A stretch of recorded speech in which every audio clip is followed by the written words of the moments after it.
हाँ होगी शुरू होगी तो मैंने वीडियो ऑफ रखा हुआ है। Good night. 원남이 너무 사미 썸니지? हाँ दामी समनी जी। बंदामी समझी जी। हाँ Arham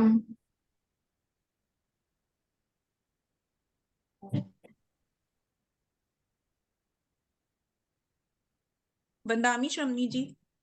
Arham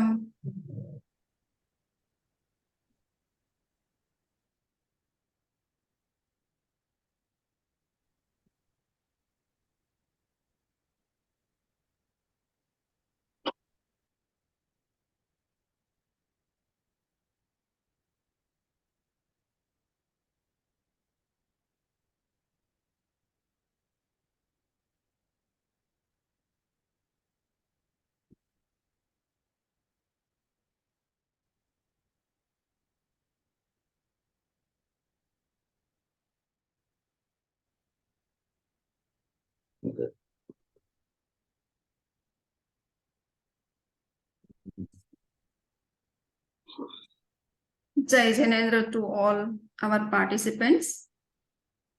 Before we start our discussion on the second chapter of Pragyapana Sutra, I would like to explain the answers which have been accepted as true in first quiz and the second quiz, because some of the participants have some questions, so those questions must be answered before our discussion.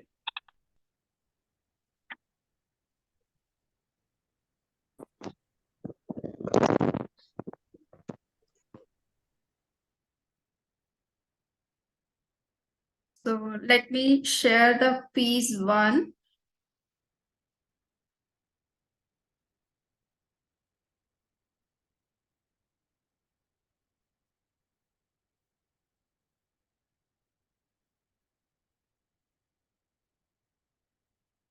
So in the first piece, I have raised some questions regarding the discussion which we have done in the during the first lecture. So there are 10 questions. Each is having multiple choice, and you had to select only the right one. So what are the two broader categories of religious classics of Jainism? And most of you have selected the right option, and that is Anga Pravishta and Anga Bahya. All other different categories like Mool, Chet, Purva, Anga, all Upanga, all come under these two broader categories. How many scriptures come under the category of Anga Pravishta? So we know that in Anga Pravishta there are 12 types of main scriptures which have been spoken by Mahavir himself.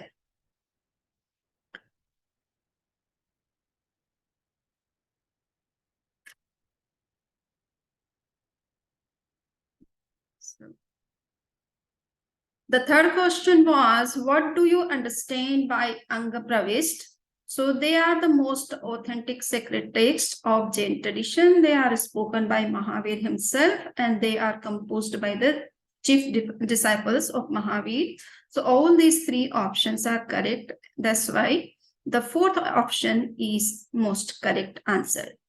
Who are the authors of the Upangas? So we know that all the Upangas have been written either by the monks who were having Avadhi Gyan or Manaparya Gyan. These two knowledges are extrasensory perception, and or the monks who were having the knowledge of 10 purvas or less than 10 purvas. So those texts have been recognized as Upang. So just this first option was correct, others were not. Who is the author of the text of Pragyapana Sutra? So Shyamacharya, who was the Acharya, learned monk of Jain tradition of 3rd century BCE. So he is the main author of this particular text. how many purvas, the voluminous sacred texts which are written before the 11 Angas, were there in the past? So it is said that the purvas were the most voluminous and having so much knowledge, vast knowledge in them. And they were 14 in number total. So might be in the during the discussion time, I could not say the particular number, but it is given in the slides. So might be you could have seen that. What was the interdisciplinary method of reading and understanding sacred texts in ancient time? So that this is also discussed in some way in my lecture. So I have indicated here that aprithaktvana yoga. So prithakva means separate, specialized, and aprithak means not separate. It means interdisciplinary. So there was one method which is known as interdisciplinary method, in which each of the sutras of the sacred text was being interpreted from many different angles. There were 4 main angles, which are known as 4 text methods, which is mathematical, historical, and metaphysical, and ethical. So from that point of view, each and every, all the 4 points of view, and each of the sutras were being explained. And also there were 700 angles to see one and the same thing. So this much interpretations were being done in the ancient time before Arya Rakshit. So this is known as interdisciplinary method of explaining the sacred text. And the technical term for is aprithaktvana yoga. Who has classified sacred texts based on their prominent subject matter? So as I have said here that Acharya Arya Rakshit, who came in the 1st century of this common era, and he divided all the texts based on the prominent matter, so that everybody should not learn from every text from those different angles together, because it was not easy for everybody or anybody to grasp such interpretations of one and the same sutras. They are just interested in particular interpretation, or they want to know something from particular point of view, from ethical or from metaphysical or from what we say ethical, mathematical and metaphysical and ethical point of view, but not from all the points of view. So he has divided all the scriptures into 4 categories. And what is the that category of the sacred text, which is meant especially for atonement and exceptional rules and regulations for Jain ascetics? So it is Jain, in which it is this kind of rules and regulations, which are known as exceptional rules and regulations, which can be applied in the particular critical condition. Maximum how many scriptures were there in the past? So I have here given the right option as 84. Maximum number was considered as 84. And the list is provided in the PowerPoint presentation and also in my discussion. So if somebody has any question regarding all any other question of these quiz, so they can ask me.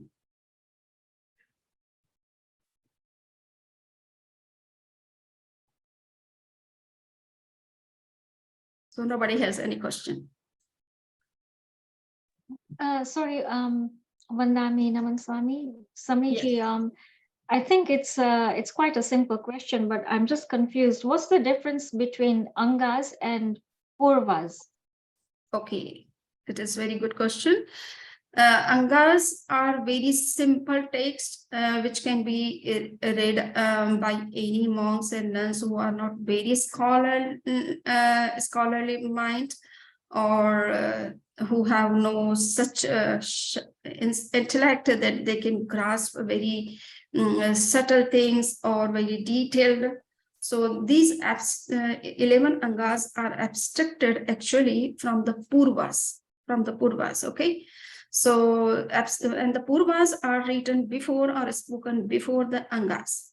They were so much voluminous and having so much knowledge in them, and every monk and nun were not able to grasp them.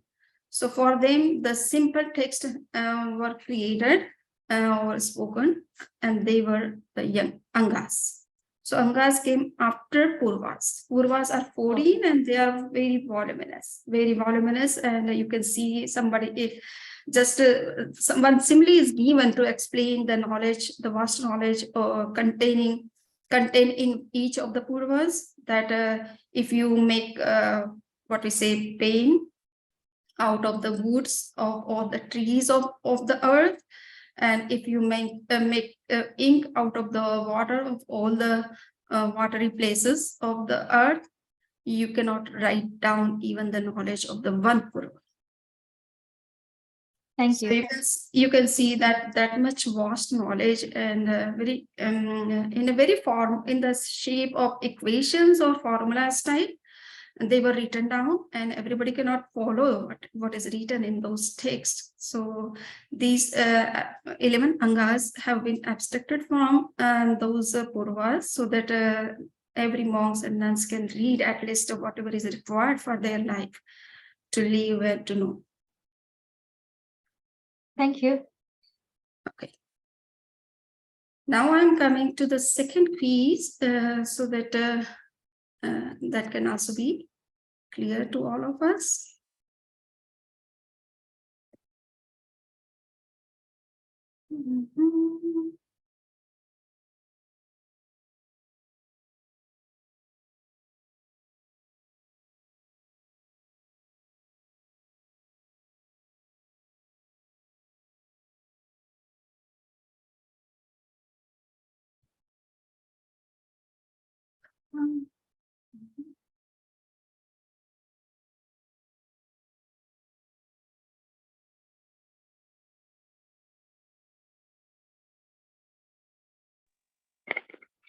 I have one more question.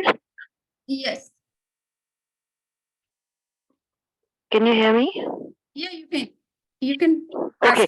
Ask. You were just explaining the difference between Purva and Anga, and I wanted to ask, with Anga, do you mean the Anga Pravisht or Anga Bhaya? Which one do you mean? Oh, yeah, it is very good question. Anga Pravist. I am talking about Anga Pravist. Okay. So those Anga Pravisht is easier than Purvas, if I understood it correctly. I couldn't follow your question. So you said, wait a second. Yes, You said that for the Anga Purvas had a vast knowledge and were very voluminous and not easy to understand, and that's why Anga Pravisht were written, if I understood correctly, because they were a little easier to understand. Yes, it is true. It is true. Because Purvas were so difficult for the monks and nuns, general monks and nuns, okay, who are not having so much intellect. So these Angas were. Yes, Anga Pravist is created, and all the simple things have been written down in these Anga literature. Okay, and there are also the direct speeches or preachings from Lord Mahavir, correct? Yes. They are also taught by Mahavir.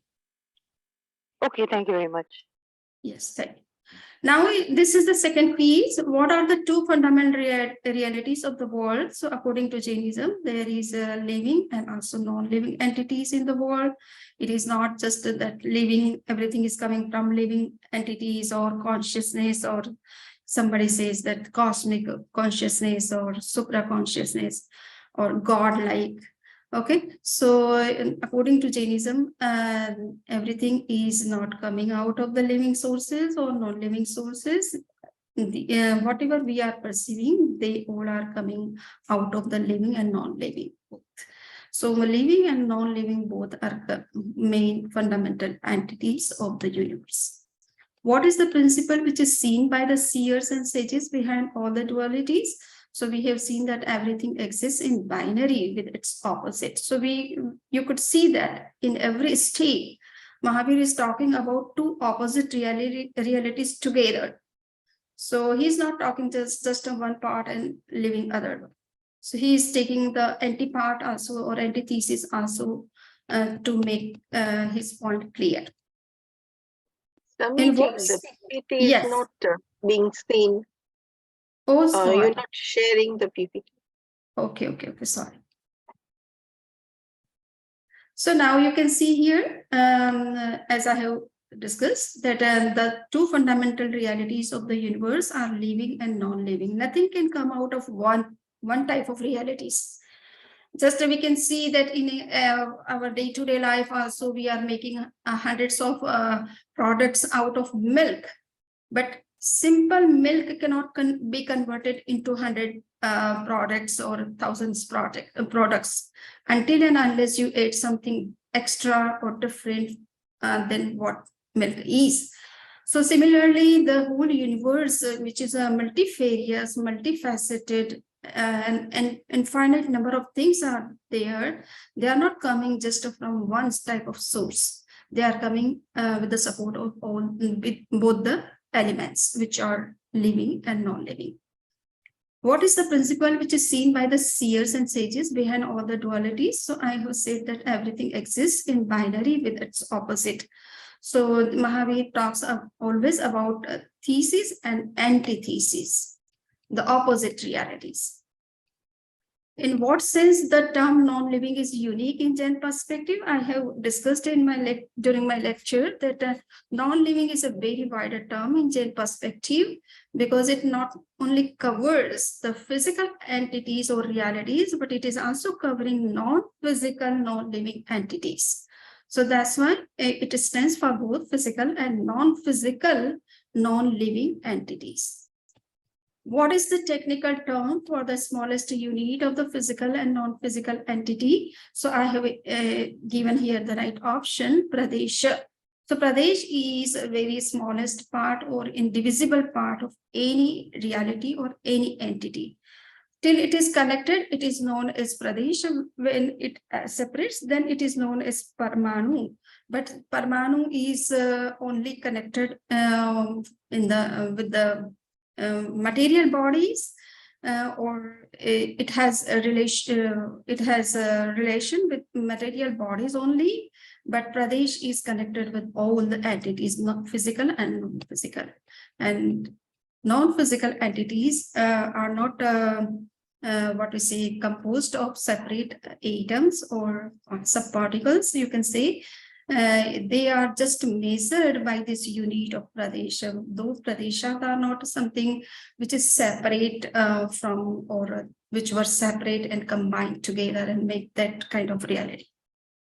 How many types of matter are possible by the Parmanus and combinations, permutations and combinations of its fundamental qualities? So I have discussed 565 types of non-living entities. But in non-living entities, as I have said, that there are certain realities or entities which are non-physical. Here I'm asking about the physical realities. So that's why I have asked here that the permutation and combinations of 25 types of fundamental qualities of the matter, you can get 530 types of matter. What is the opposite to the worldly living beings? So we have seen that liberated living beings are opposite to the worldly living beings because everything is existing in binary. So we are liberated, we are worldly living beings, and there are certain living beings who are not worldly, but they are liberated, and they are just opposite to the worldly ones. How many types of human beings are in the world? So how many, we have seen that there are 303 types of human beings. They are found especially in both types of forms. One is called as sexual and sexual. And in sexual, we find both types of living beings, human beings, incomplete and complete, and that's why this number comes out. All the root, this is a new question which I have added. What is the term for the living beings who are infinite in number in a body? So the last answer is the right one, because they are also known as Sadharan, Vanaspati, or Nigoda, or micro vegetation. All the three terms you can use for that. How many birthplaces of living beings are found in the world? So 84 lakes, or 100,000, you can say. These are the birthplaces of all living beings. Where different types of living beings are taking birth. Okay. Do the matter, water, fire, air, water living beings come under the mobile living beings? If yes or no, then give the argument to defend your thesis.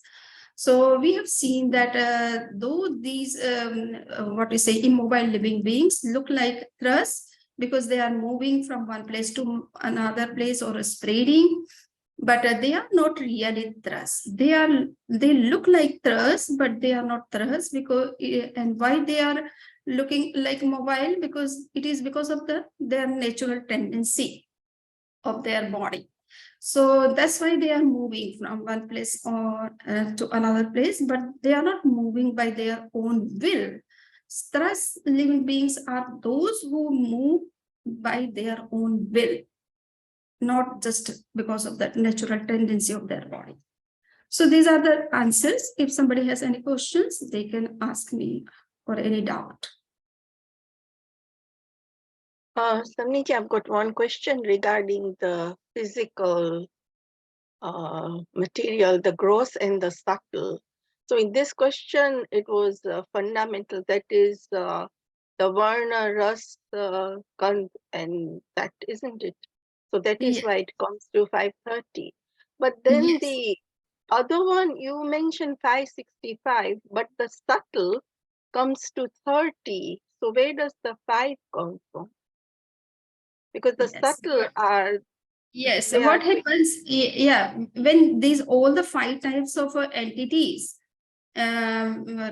physical and non-physical, non-living entities are explained from 5 angles, then they are considered as of 5 types. So in that way, they have, in some of the text, they refer to 365 types of material, non-living entities. Otherwise, they are 560 types. Yes, 60 types. Yes, correct. we don't know what these 5 types are. It's for suppose we are understanding Dharmastika from substantial point of view, from temporal point of view, from a spatial point of view, from their moral point of view, and from their point of view of their spatial qualities. So in this way, they count in some of the texts. Here in Pragyapna Sutra, we find 530 types, but in some other texts, we find 565. Okay. Okay. So I have given that. Thank you very much. Anybody has any question? Yes, I have one question. No, the non-physical, non-living entities, are those the Akash, Dharmastika, and all those categories? Correct. So Dharmastika, Akash, and Kal. These are So non-physical as well non-physical. as non-living. Non-physical as well as non-living. Okay, thank you. Yes. So now today we are going to start our discussion on the 2nd chapter of Pragyapana Sutra. I thought that I have to cover 3 to 4, or at least three chapters, but it would be too much for our participants. So I'm giving some time to think and to understand things in a proper way. And that's why I have planned to complete only 15 chapters, 1 chapter in one class, so that everybody can follow in a proper way. If I do rush or expedite my speech, then none will follow.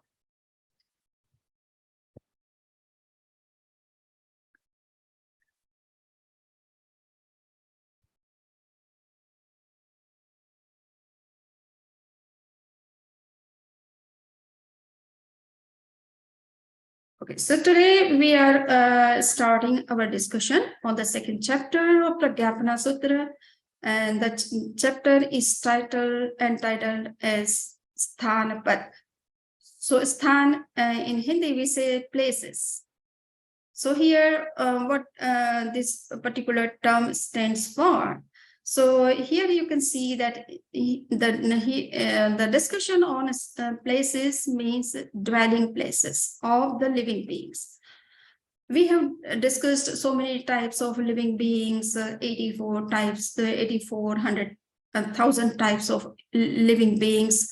So where they are found in the universe. This is the main topic of discussion. We will see that how many places are there where these living beings are found. So according to Pragyapana Sutra, there are 3 types of places in the universe where the living beings can be found. So one place is known as Swasthana. Swa means their own place. Okay. And so Sthan means a place and Swa means own.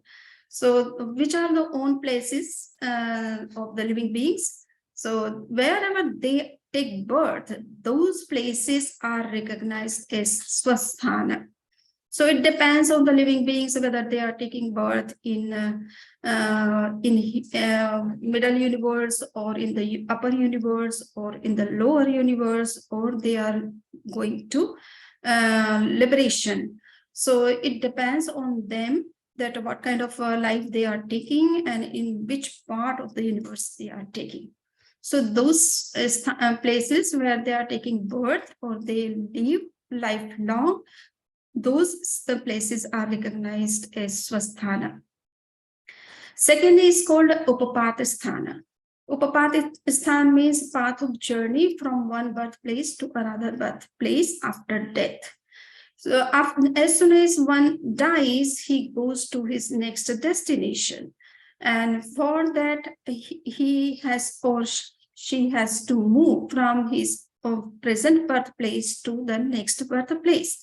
So when he or she passes in between, then the path, the particular path which is known as Antaral Gati, in that path, in that passage, you can find so many living beings who are passing from one birthplace to another place. So that is also the place where the living beings are found in plenty of number.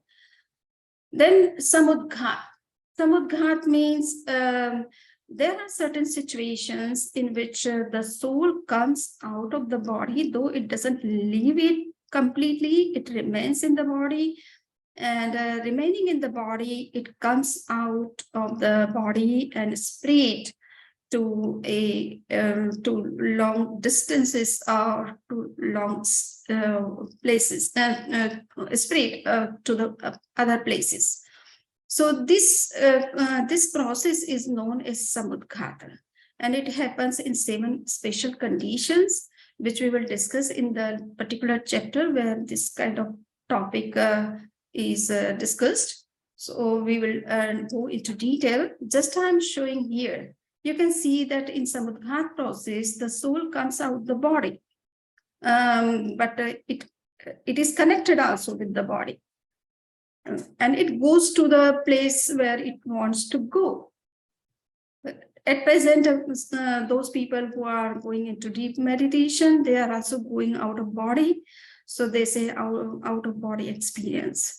So they can also go to some places, some planets, wherever they want to go. So this is called a kind of a Samudghat process. And in this Samudghat process also, you will find that living beings are going or moving to some places, and you can find their presence in those places. Now we would come to the particular types of living beings, to know about their birthplaces, to know about their Samudghat places, to know about their Upapat places. So here you can see that first of all, the one-sensed living beings are taken into consideration, and among the immobile living beings, the earthly living beings are discussed first. So the macro earth living beings are found in all the 8 earths. According to Jainism, all the earths, and there are 8 types of earths in total. And you can find that these are the 7 earths, which are known as 7 hells. Okay. So these are the earthly bodies, actually. These are 7, and the last one is this moksha, with earth, which is called Ishadhara Prithvi or Siddhashila. So this is 8th earth. So all the earthly living beings especially are found in these 8 types of earths of the universe. In lower universe, the earthly living beings are found in Patal Kalash, buildings of the Bhavanpati gods, hells, dwelling places of the hellish beings, places which are known as Prastat, in between 2 hells. So you can find here that in the lower universe starts from here to up to the bottom, in which 7 types of hells are discussed. So in these lower places, or what we say earthly bodies, you can find all these types of earthly living beings. And there are Patal Kalashas. There are some particular places which are inside the oceans, and in those oceans also you can find these kind of earthly bodies, because earth is everywhere, the ocean is also on the earth. And buildings of the Bhavanpati gods, there are certain gods which are which reside who reside here in the third hill. So wherever there is some places, vacuum places where these gods are living there. So they have houses like us, the buildings like us. So their buildings are also made of such kind of earthly bodies. So these living beings are also found in their buildings, hells, which are earthly bodies in themselves, and dwelling places of the hellish beings. In each of the hell, there are so many dwelling places for the hellish beings, and they are also made of some kind of earthly bodies. So the living beings are found there also. Interspaces, there are some space in between the one hell and the other hell. In that part also you can find such kind of living beings. So in this way you can see that there are several places in the universe, in the lower part of the universe, where these earthly bodies are found. In upper universe, they are found in all the abodes of the Vaimanic deities and liberated souls. So all you can see here, these are the Vaimanic heavens. They are known as higher heavens, or heavens in true sense. So there are 26 in numbers, and each heaven is having, you can see the parallel to 2 heavens are situated here. So all the heavens are made of some earthly bodies, and also the abodes of the gods which are inside the heavens, they are also made of some earthly bodies. So earthly bodies are, living beings are also found in this particular upper part. And I have already said this 8th earth, which is known as Siddhashila or Moksha, or what we say Ishadhara Prithvi, earth, it is also having this kind of living beings. So this is about the places of earthly bodies in the upper universe. In the middle universe, they are found in mountains, lands, islands, etc. So wherever there is earthly bodies, they all are having such kind of living beings. Thus, the complete macro earthly living beings are found in the innumerable part of the universe from all the 3 points of view of Swasthan, Upapat, and Samudghat. So you can see that these earthly living beings are found everywhere, in the middle, in the lower, and then what we say upper universe, and also up to the liberation. As from the point of view of their Swasthan, it means that they are also taking birth there, or they are after death, they are going to those places, or whenever they are doing this Samudghat process, then also they are touching these places. So they are found in all these places. But the incomplete macro earthly living beings are found in the entire universe, especially from the point of view of their Upapat and Samudghat. It is said in the scriptures that with the support of complete living beings, earthly living beings, there are innumerable incomplete earthly living beings are also there. So they are always dependent on the complete living beings, and that's why they are also found with them so far as their birthplaces are concerned. But so far as their Upapat places are concerned or Samudghat process is concerned, they can be seen everywhere in the universe. The subtle earthly body earthly living beings, they are found everywhere in the universe. Wherever you want to see, they are always available. Now the second is dwelling places of water-bodied living beings where water is found. Just we are talking water-bodied living beings because this is the particular term which we can easily understand in the context of living beings. Otherwise, in simple, you can say water. So the macro water-bodied living beings are found in all the 7 Ghanodadhis and 7 Ghanodadhi Valayas. So what are these Ghanodadhis and what are these Ghanodadhi Valayas? So you can see here that one hell and the second hell. In between, you find 3 types of layers. So the one layer is made of water and 2 layers are made of air. So the layers which are made of water, they are known as Ghanodadhi.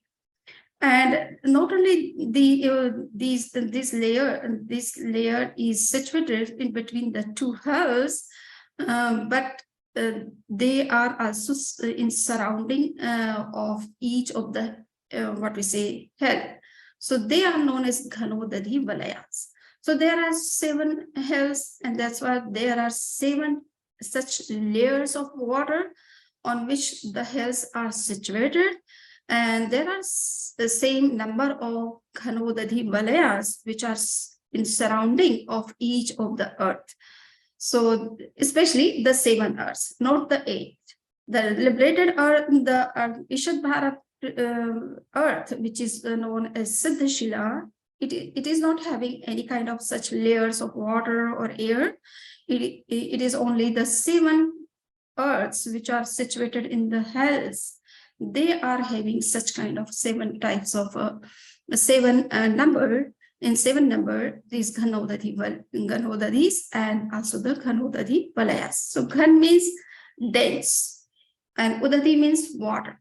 Okay, so there is a layer of dense water and below each of the hells, and also in this in all the sides of each of the hells. So these places are made of, or these layers are made of water. So water living beings are there in all these Ghanodadhis and Ghanodadhi Valayas. In lower universe, they are found in all the Patal Kalashas. So you can see that there is one ocean which is known as Lavan Samudra after Jambu Island, in which we are living. In this particular ocean, you can find almost 4 big kalashas. They look like the pitchers, big pitchers of one yojan. 1 lakh yojans, 100,000 yojan.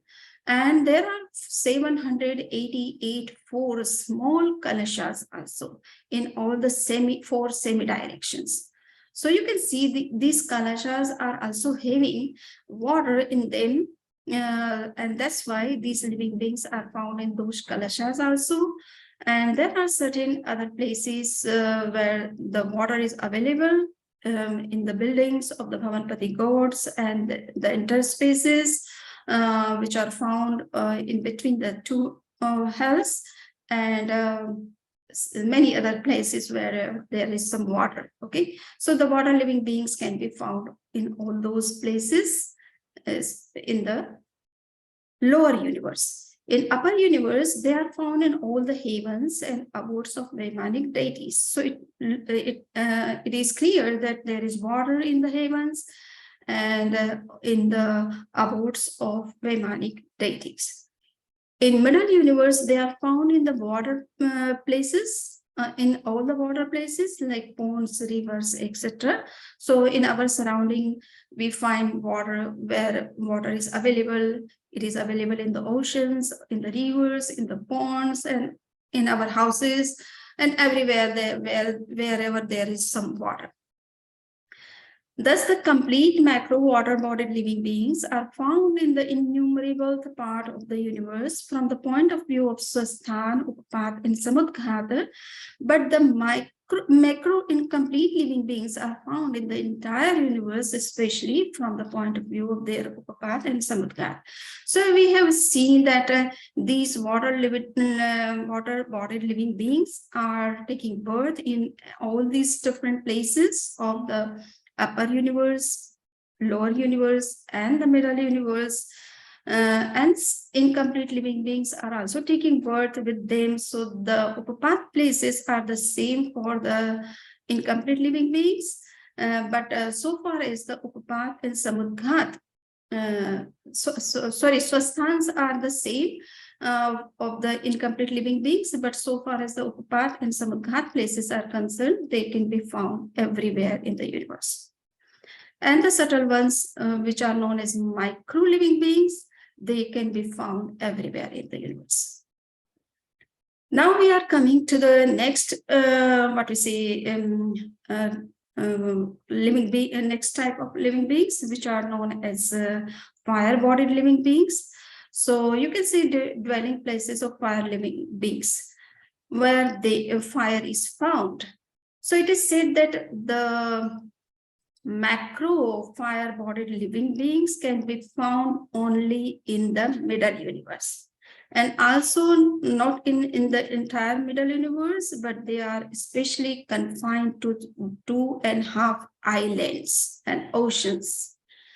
Why is it so? Because the macro fire which we are using in our day-to-day life for cooking our food or making any things, that kind of fire is not found beyond the 2.5 islands in which the human beings are found, because they are using this kind of fire.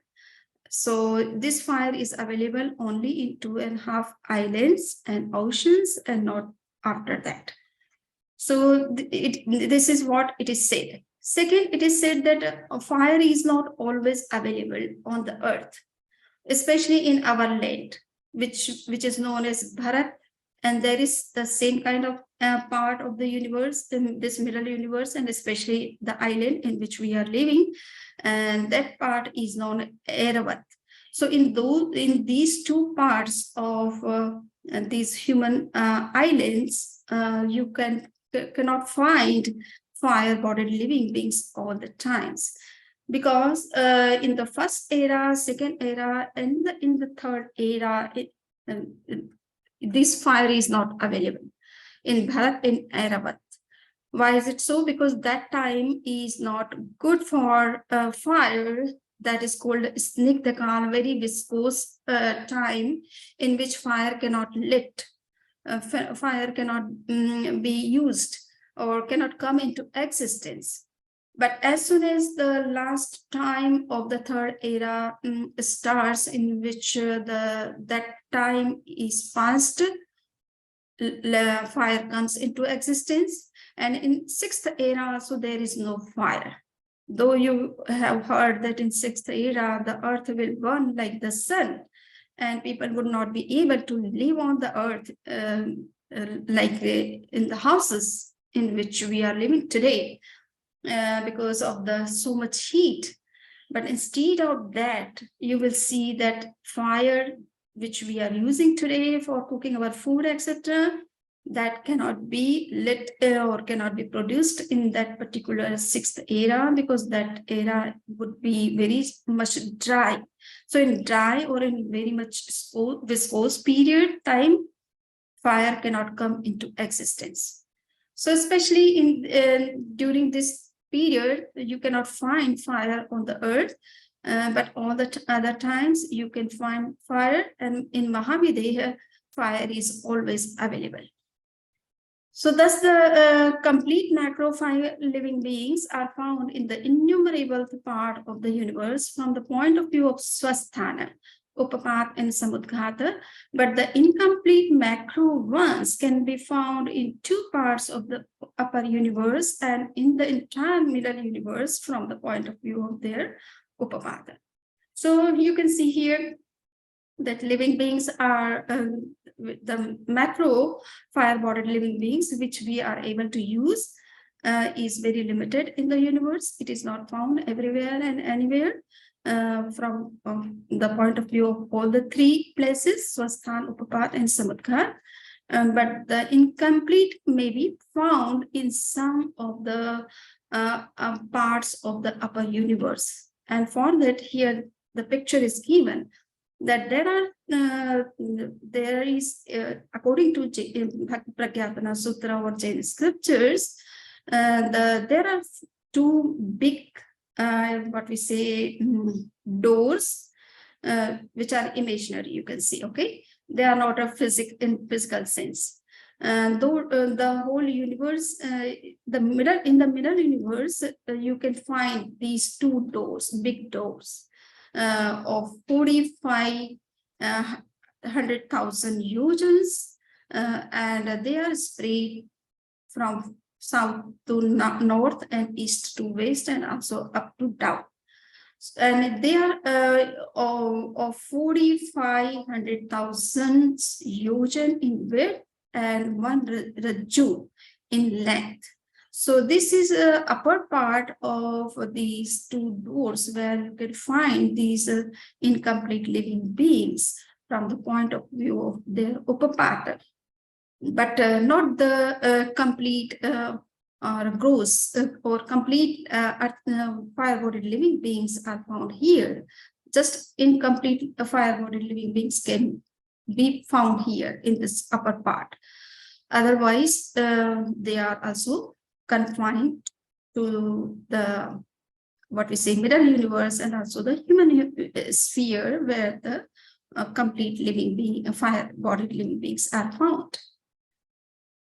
So here you can see in the middle universe, the fire-bodied living beings are confined to the 2.5 islands and oceans, and these incomplete ones are found here also. Now we would see that dwelling places of air-bodied living beings are also in many parts of the universe. So what are those places and where they are found? So that the complete macro air living beings are found in all the 7 Ghanavatas and Ghanavata Valayas and 7 Tanuvatas and Tanuvata Valayas. As we have seen that there is Ghanodadhi, it means there is layer of dense water below each of the earth, what we say hellish earths.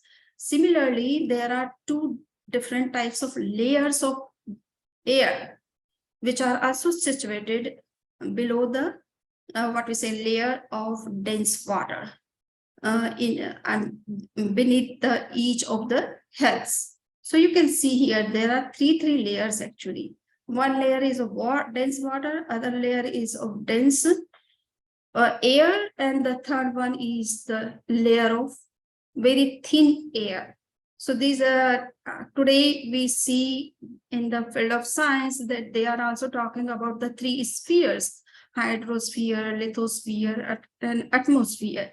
Similarly, Jains have said 2,600 years before that yes, there are 3 layers beneath each of the hellish earths and also in the surrounding.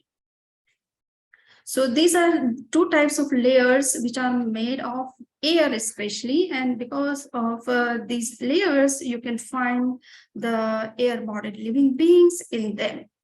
They are also found in the lower, middle, and upper universe. So wherever there is air in any part of the upper, lower, and middle universe, then you can find these living beings also.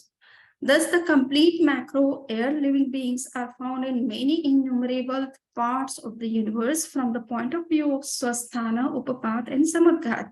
So you can find that these air-bodied living beings are found in many parts of the universe, though they are not available everywhere and anywhere.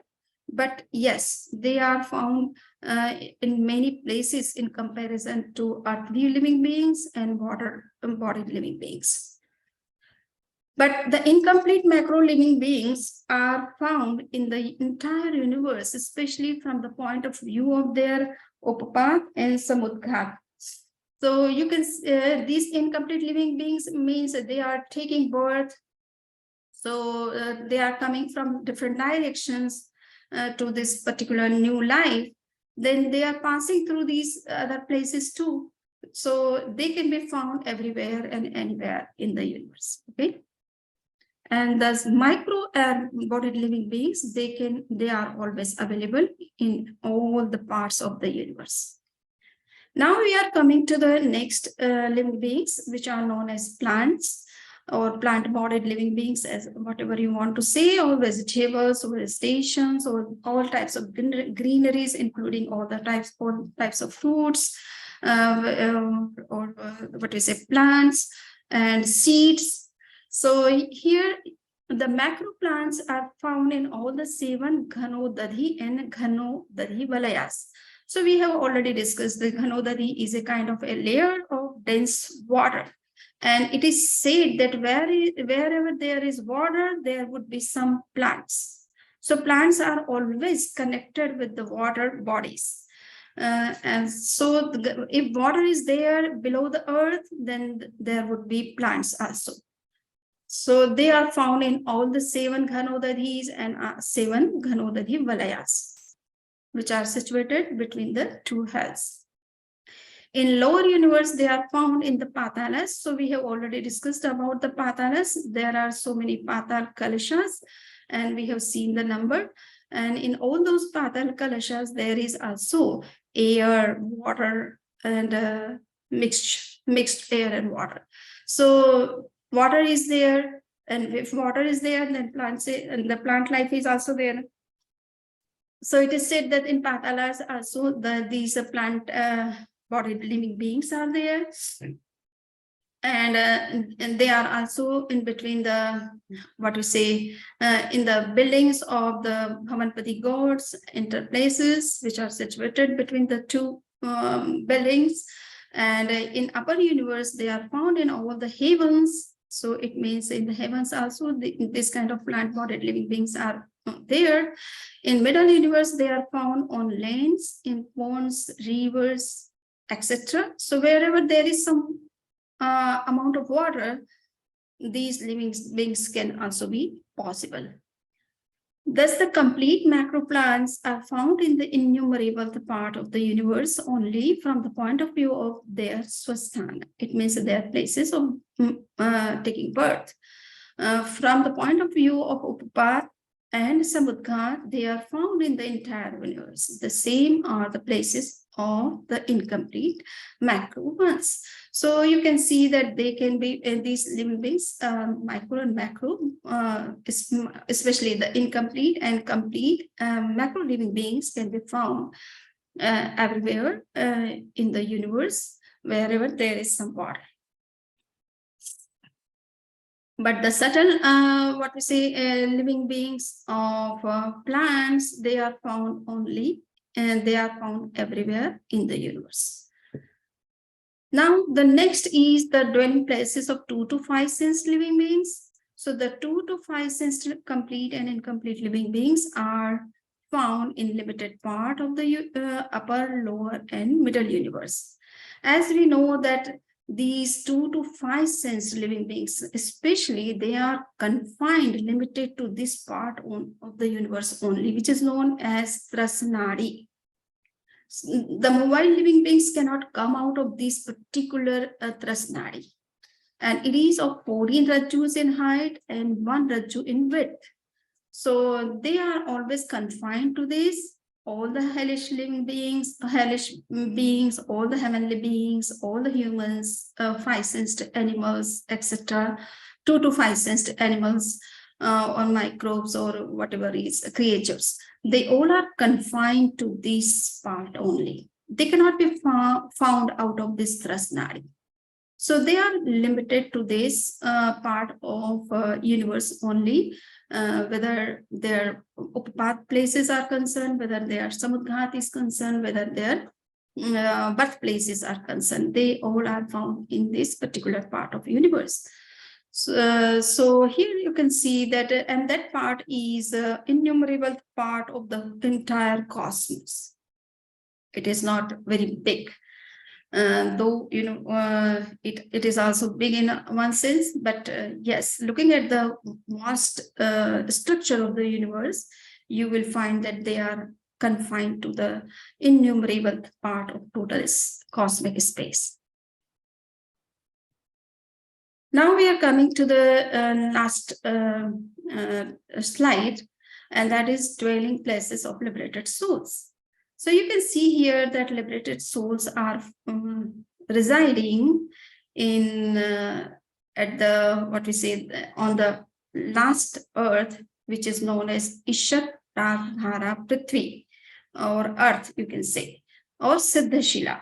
So it is very common term for moksha place, that it is Siddhashila. It is known as Siddhashila. It looks like the moon, you can see here. This is the 8th earth, which is known as Siddhashila or Moksha or Ishat Pragdhara Prithvi. All the liberated souls reside here. So this is their own place where they reside forever. Once they liberated and reach there, they do not come down from that place. They remain always there. They don't move anywhere after liberation. Okay, so they always, if they have liberated in the sitting posture, then they are also found in the same posture in the liberation. And if they have liberated in the standing posture, you will find in the same standing posture in the liberation. Or if they have liberated from sleeping position, then they will be found in sleeping posture in the liberated places. Okay, place. So this is the, you can say that this Ishat Pragdhara Prithvi, which is the 8th earth, is the place, Swasthan, their own place, especially for the liberated souls. And what to say, since when they liberate, they take hardly one moment to reach this place of moksha. And in that particular one moment, it is not possible to touch any other space point. They directly reach there. So they don't touch any other space point. So there is no Upapat place for them. And since they have destroyed all their karmic residue or baggages, so they need not to take any new birth. So there is no need to do any Samudghat process. And that's why there is no Samudghat place for the liberated souls. So they remain always on this particular earth, and their place is only known as Swasthana and not Upapatisthana or Samudghatisthana. So in this way, you have seen that how all the living beings are residing in different parts of the universe, how they are moving from one place to another place, and how they are coming out of their body in certain situations and going to some other places.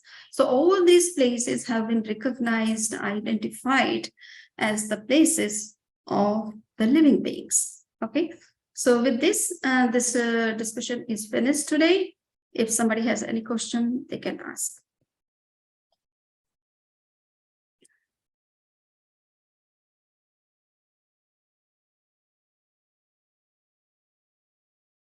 Vandami Shramniji, can you explain the incomplete living being? I'm getting a little confused around that. Good question. Okay, so I have said that according to Jainism, whenever somebody takes birth, comes in new life, he makes his body, first of all. And when he makes his body, then he needs some physical systems of body. And those 6 systems are recognized as biopotentials, or the particular technical term for them is paryapti. So it means every living beings who are taking birth, they need these physical systems to work in that particular form of life, to interact with the world, or to eat anything, or to do anything. So, or to breathe even. So these 6 types of biopotentials, which are known as Ahar Paryapti, Sharir Paryapti, Indriya Paryapti, Swasochwas Paryapti, Bhasha Paryapti, or Man Paryapti. If you want to talk, you must have vocal cord in your body, is it? Vocal system, so that you can communicate anything with other people. Or if you want to eat something, then you must have digestive system inside the body. And this digestive system has 3 functions. First, taking from outside something, and then digest, and then whatever is waste, that should be taken out from the body. So these 3 functions are always with each of the paryapti, and that is the physical systems of our body. So those living beings who have to complete all the 6, they, for example, human beings, if we are born as a human being, okay, so we need all the 6 systems. So until and unless I complete all the 6 systems of my body, I cannot be considered as a complete living being or full human being, okay? And as soon as I complete, I am recognized as a paryapta, or full or complete living being, a human being, okay? Similarly, other living beings have certain types of physical systems, and they have to develop those systems. If they don't complete those systems and die before, they are known as incomplete living beings. And if they complete their number of physical systems which are required in particular form of life, then they are recognized as complete living beings. Okay. Okay, thank you. Yes.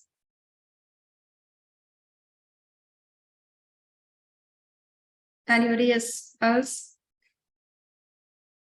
Swamiji, there are no fire bodies in the upper Devlok. But the ones that we see, the macro ones, are the ones which are in Antral or in Samudghat. Is that correct? What you have asked, I couldn't get it. Could you please repeat the same? There are no macro bodies in the upper heavens as such. The only ones we see are the ones in the Samudghat and Antral Gati. See, only about the fire it is said. Other living beings, especially the ones as living beings, okay? They are It's the fire. It's the fire I'm asking. Yeah, only the fire is confined to 2.5 islands where the human beings are there, because they are using such type of fire, and not gods and goddesses or hellish beings or other living beings. Okay. Thank you. Yes.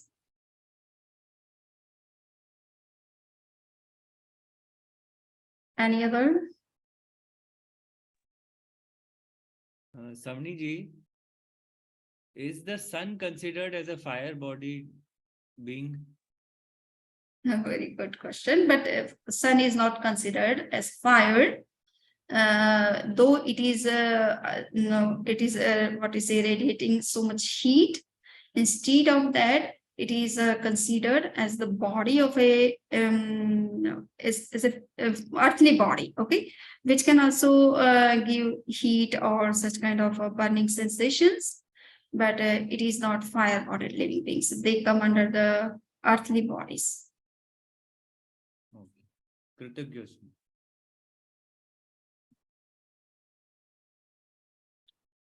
Any other? Okay. So I think this topic, if I start the third chapter, then it would be too much for all of you for today. I think that this much is enough, no?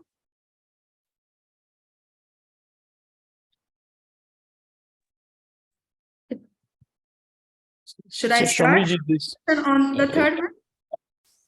I had a question. Is that okay? Can I ask a question? So this bodies we talked about, are they just what we considered as a universe, or do they extend beyond what is known from science perspective as a current universe? See, according to Jainism, the universe is only one.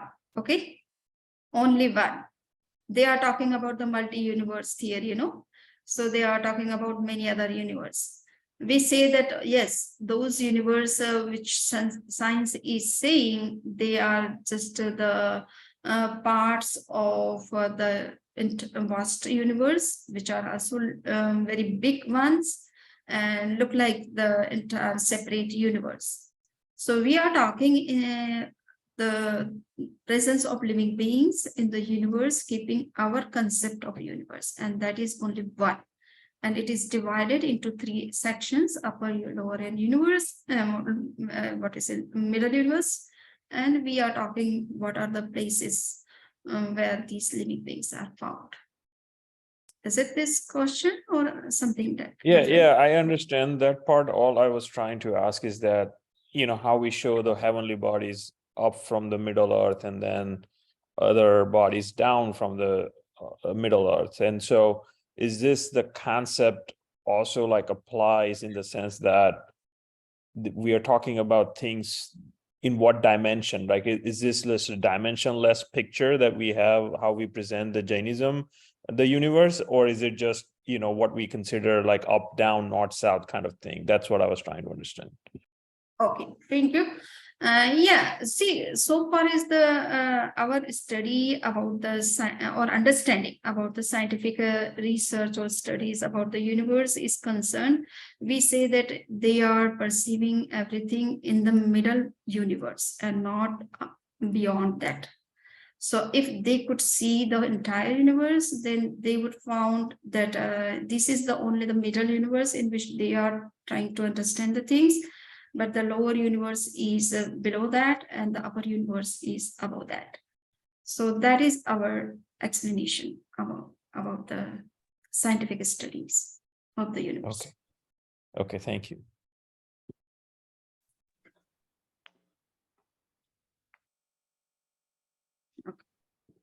So I have to finish here so that it should not be too much.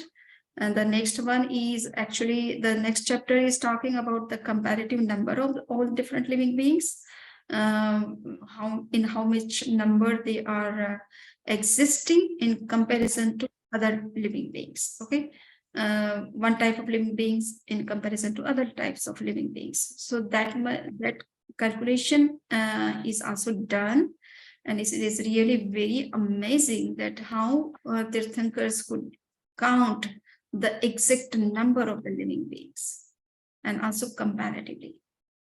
So that would be good to discuss in the next class. Yes, Ayush, you would want, if you want to ask anything, okay. Samni ji, when a samudghat happens, does the soul it expands the entire space of the universe? It expands in the entire universe only in one condition, and that is Kevali Samudghat. But there are 6 other conditions in which it expands to the places with which it has some concern. Otherwise, it doesn't spread everywhere in the universe. In that case, does it touch other souls in the movement of its expansion? Very good. Okay, so what happens? The subtle things, they can spread everywhere and anywhere without disturbing any other souls or any matter. Okay, so these are the micro type of realities which can penetrate everywhere and anywhere. Okay, without disturbing or violating any other living beings.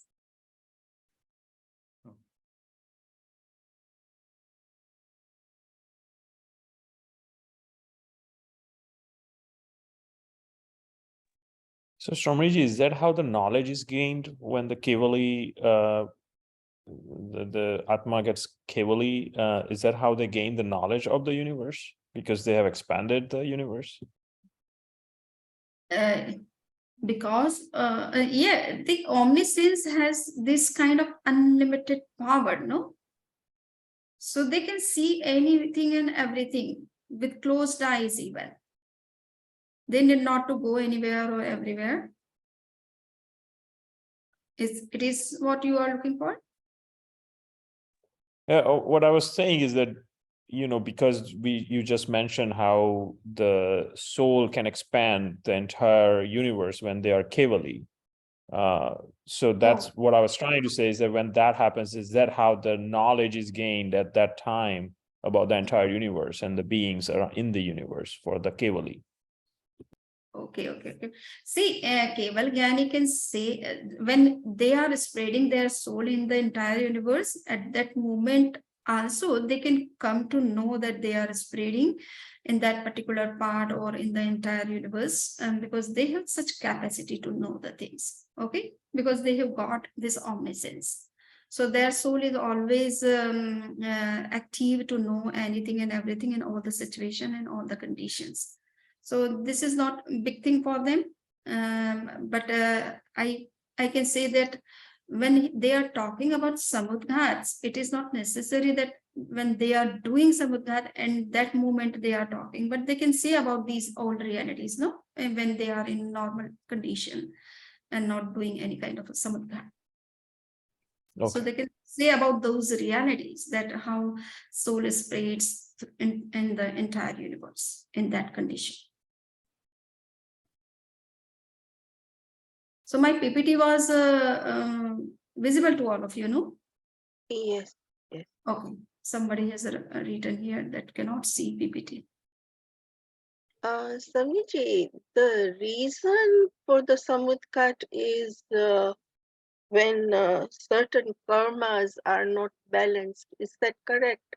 Before the Ayushya karmas, if the other karmas are much more, this is a way of getting rid of the karmas? Is that Yes, correct? but it is in the case of Kevali. This explanation only is Kevali. Yeah, it applies only in the case of Kevali. But in other six types of process of samudghat, just because of pain, if there is some severe pain in the body and we are not able to tolerate it, so in that condition soul comes out for the time being so that the pain should be released, and as soon as the pain is released, it comes back to the body. Okay. So it happens in some of the operations. We have heard that the soul has come out of the body, not completely, but come out of the body. And when doctor does some kind of surgery, and by mistake, if he leaves some kind of instruments inside the body during the operation, then the soul indicates that, oh, you have left this seizure inside the body, inside my body. So in painful situation, when during the surgery or some kind of operations or some accidents or some other reasons, if we have some severe pain, in that condition also soul comes out, and as soon as the pain gets released, it comes back to the body. So that is called a Vedana samudghat. And at the during the time of death also, sometimes some people undergo very painful situation, and in that condition also soul comes out of its body and expands to the next birthplace. It goes to that place and sees that in which condition I have to take birth after a few minutes or few seconds or few hours. So that is called a Maranathic samudghat. Okay, so you can see that in different situations, the soul comes out of body and it expands to the particular limited places where it wants to go or spread. So in the other cases, you are likely to bind the karmas, yeah? During the samudghat. Yes. If you have Kashai or Vedana samudghat, So you'd Yes. still be binding the karmas as well. It is not necessary that you are binding, but you are releasing those painful karmas. Okay, you are releasing in that process so that the pain becomes what we say reduced, and you can come back to your body because you are not able to tolerate that much pain. And in that condition, soul comes out. So you are not binding, but just you are releasing your karmas. Okay, thank you. Yes. Samiji, what makes the samudgat happen? I have said that there are 7 conditions. First is a painful situation. Second is death. If someone is undergoing severe pain during the death time, then also it comes out. And the third condition is Veda Kashai. If somebody has very aggressive emotions, very aggressive, uncontrolled, hyper emotions. So in that condition also it comes out because there is so much pressure of that particular emotion inside, and soul is not able to tolerate that much pressure. So it comes out. And there are 3 other conditions in which also soul comes out. So we will discuss all these in detail when the chapter will come. Okay. So let's say, if it happens to a person, so would the people around that person, would they know that this has happened? What happens is this samudgat process takes very little time.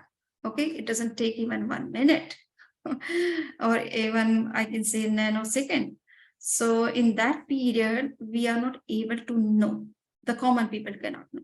The omniscient may know because the soul is completely uncovered or free of ignorance, and it can know everything and anything. But so far as common people are concerned, they cannot know because they take more time to know those things than the things are happening. Okay.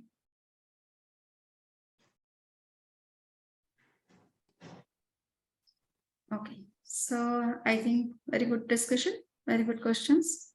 Thanks for coming. Thank you. Krutagyosmi Samniji. Okay. Mandamino. वंदा में कृतज्ञोस्मि समणी जी। हाँ शरद भाई कैसे हाँ जी। हैं? अरे 5 जो भरत क्षेत्र और वो सब बाद में आएगा, 5 भरत 5 ऐरावत वो सब क्या आ गया? When we come to the cosmology topic, then we will discuss Okay. about those parts. Okay, or Okay. whenever I will find some place for discussion about all these things, I will explain Okay. in my next lecture. Yes. कृतज्ञोस्मि। वंदामि कृत समणी जी पकड़ी। Vandami Shramni ji. So Ayushi has no question today. वंदामी श्रमणी जी। Okay, thank you. Just एक comment था मेरा Yeah. regarding the universe, the question what we had. The universe which science is talking about is just a tiny part of our entire lok, right? Yes. And we have so much of like Chaud Rajrok and Adidweep and so much of things in terms of a Kshetra. So Yeah. I don't know where science has reached. They just talking about the universe of the around the earth, and they don't have a capacity to expand beyond that, right? Is that true? Yes. So nowadays it is said that 15 types of karma bhumis and 30 types of akarma bhumis according to Jain tradition, which are found in the entire human sphere. So that much number is being recognized in the field of science also. So we say that, okay, they are thinking that they are separate universe. But we say that, okay, these are the very bigger parts of the universe, very vast. And so they are considering as separate universe or counting it in them as different universe. But they are also the part of the middle universe, okay? and only they are found in the 2.5 islands. They are not talking about the entire middle universe also, which is consisting of innumerable islands and oceans. Right. Okay, thank you. Yes. Thank you.